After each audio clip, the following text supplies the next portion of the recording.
A very good afternoon, happy Easter Monday to you, and thanks for clicking on to the first Vogan'S European Outlook in a very long time. Of course, it's been a very different Easter this year compared to anything that we can remember in the past, as people, of course, remain in the lockdown here across the British Isles, and it looks as if that is going to maintain itself for quite some time to come. Of course, you will have noticed that the weather pattern has changed quite substantially since the uh, very warm, very wet winter of 2019-20.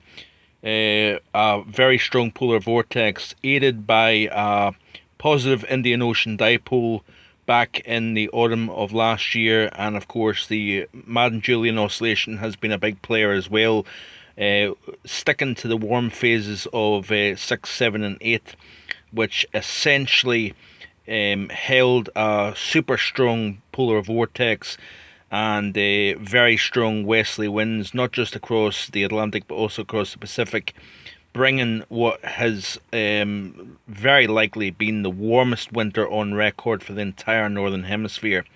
But we have seen a shift, the reason being seasonal changes, of course, as the sun gains height.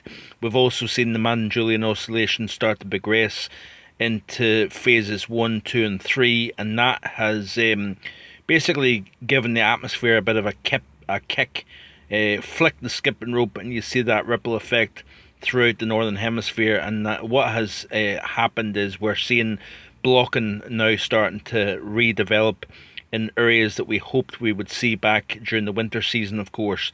But drier weather pattern looks as if it's going to maintain itself through the remainder of April. And temperature wise, we are going to see a fluctuation between warmer and cooler interludes. Of course, the Easter weekend was a prime example of the big flip that we can see at this time of the year, based purely on the position of high pressure overall. So you can see here off the GFS ensemble, high pressure firmly in control to the west of the British Isles.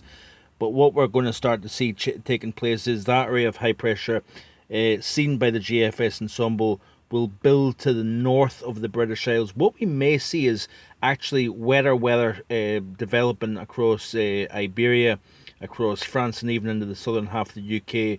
And the majority of the driest, finest weather will be further north. But of course, under clear skies, mild by day and cool and frosty by night, looks as if it's going to be the theme. So the overall mean ridge position will be to the north of the British Isles. This is, of course, a pattern that we could only have dreamt of back during the winter season, and you notice that trough pushing into the eastern half of Europe overall as well. So the dry theme continues through the remainder of April, and I'll have more on the website, so do check that out. And of course, I will be back hopefully in the next day or so with more information. Hope you have a great day and stay safe. Bye for now.